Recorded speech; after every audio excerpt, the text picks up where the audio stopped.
네, 여러분 안녕하세요. 라이노입니다. 반갑습니다.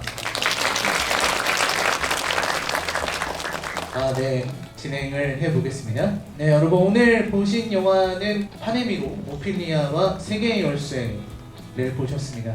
기에르모 델 토로 감독이 각본 감독을 했고, 제가 생각하기에 이 기에르모 델 토로 감독처럼 자신의 스타일이 분명하고 자신의 취향이 분명한 감독은 또 없는 것 같아요. 지금 여러분들이 보시기에 왼쪽에 있는 작품이 바로 크로노스, 기에르모 델 토로 감독의 첫 번째 작품입니다. 파네미로와 굉장히 비슷한 분위기를 풍기고 있고요. 바로 옆에 있는 작품은 악마의 등뼈라고 하는 작품입니다. 1939년에 진행되고 있었던 스페인 내전, 그리고 그 안에서 벌어지는 고아원에서 벌어지는 이야기라서 마찬가지로 파네미로와 아주 흡사한 이야기. 그리고 나서 나왔던 작품이 미믹이라는 작품입니다. 이 미믹 아시는 분 계신가요? 실제로 영화를 보면 정말 재미가 없어요. 정말 보면서 너무 어이가 없고 되게 말 그대로 자기가 그냥 곤충 영화를 그리고 싶어서 연출한 게 아닌가 그런 생각이 들 정도로 밑도 끝도 없는 영화였습니다. 제가 가장 실망한.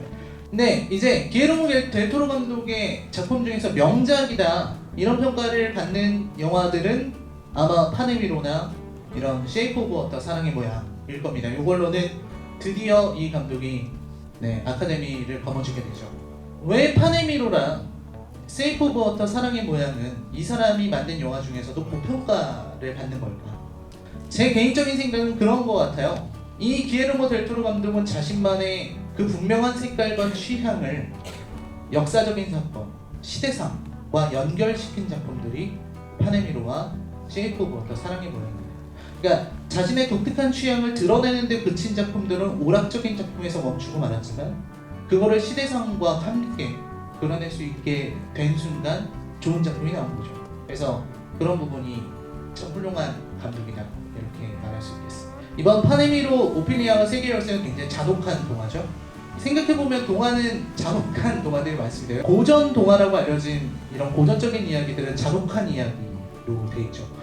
근데 이 파네미로는 그러한 잔혹함과는 좀 거리가 먼 것 같습니다. 이 노트는 기에르모 델 토로 감독이 소시적에 썼다고 하는 창작 노트 같은 거야. 근데 이 사람이 보여주고 있는 잔혹성이나 뭐 이런 것들은 그냥 이 사람의 스타일 자체가 그런 것 같아요. 이런 걸 보면 자신의 아이디어를 굉장히 구체적으로 자신의 상상력을 그림으로까지 구현하고 있는 모습을 볼 수 있습니다.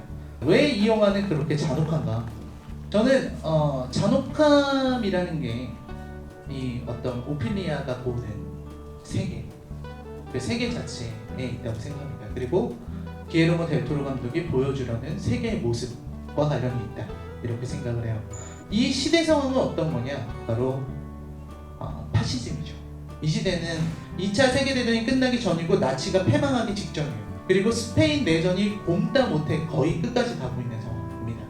스페인 내전은 굉장히 큰 의미를 갖고 있는데 20세기 초반에 어떤 주류 이념들이 전부 총동원돼서 싸우는 내전입니다. 지금 이 영화에 나오는 게 공화파, 그리고 비달데이가 있는 프랑코 진영이라고 보면 될 것 같습니다. 근데 이 두 진영은 어떤 애들이냐면, 공화파는 굳이 말하자면 사회주의, 공산주의, 자유민주주의, 무정부주의, 그 다음에 카탈루냐 지방정부, 얘네들이 합쳐진 조직입니다. 우파 진영도 개판입니다. 뭐 가톨릭, 왕당파, 그리고 프랑코 그 쿠데타 군부 정권, 뭐 이런 애들이 우르르 모였죠. 지주들. 그 안에서도 내전이 엄청나게 일어났습니다. 그래서 이념과 이념이 너무 혼란스럽게 싸워서 이 그 스페인 내전을 갖고서 많은 작가들이 글을 썼죠. 까미 같은 사람도 글을 적었습니다. 정의가 굴복하고 용기가 아무런 보답을 받지 못하는 세계가 있다. 그게 바로 스페인 내전이라고.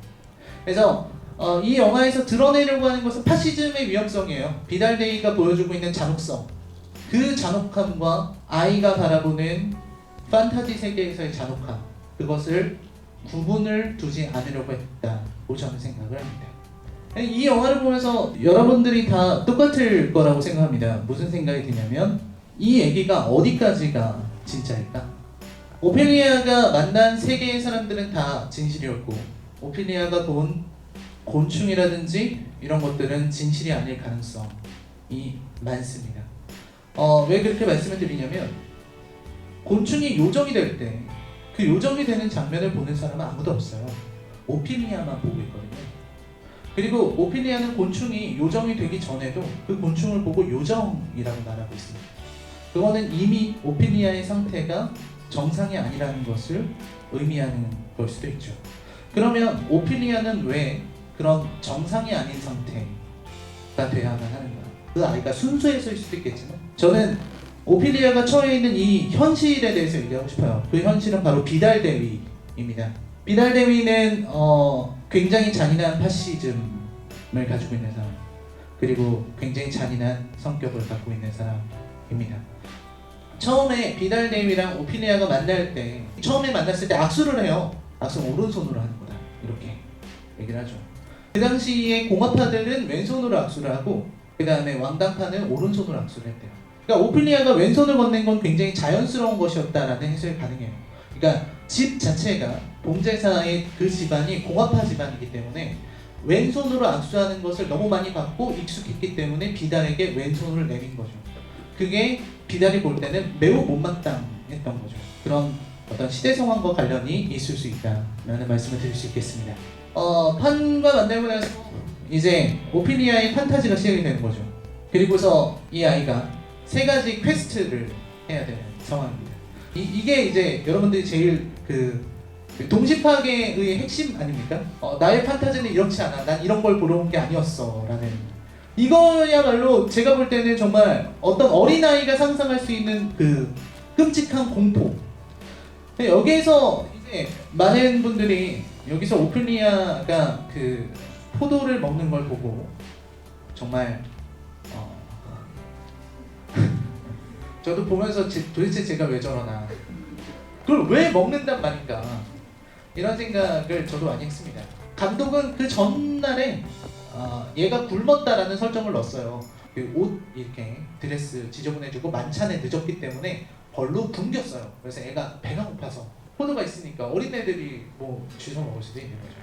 그리고 사실 그 원래 이 시험이라고 부를 수 있는 이유가 그냥 가서 뭐 아무것도 없는데 가서 그냥 금고 열고 가져와라, 이런 걸 누가 못하겠어요.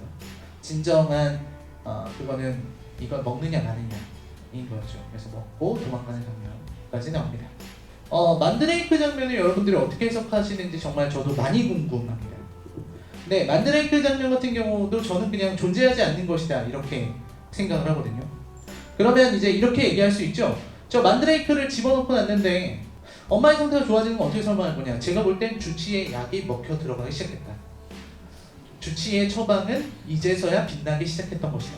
이 부분을 이제 뭐 여러분들이 다시 돌려보실지 모르겠지만 여기서는 편집 장면에서 분명하게 드러납니다. 주치의가 죽고 나서 이제 만드레이크가 없어지는 거예요. 그리고 나서 엄마가 아파요. 이게 순서대로 일어나요.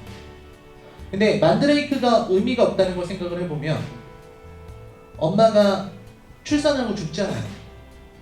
근데 주치의가 있었으면 안 죽었을 수 있죠.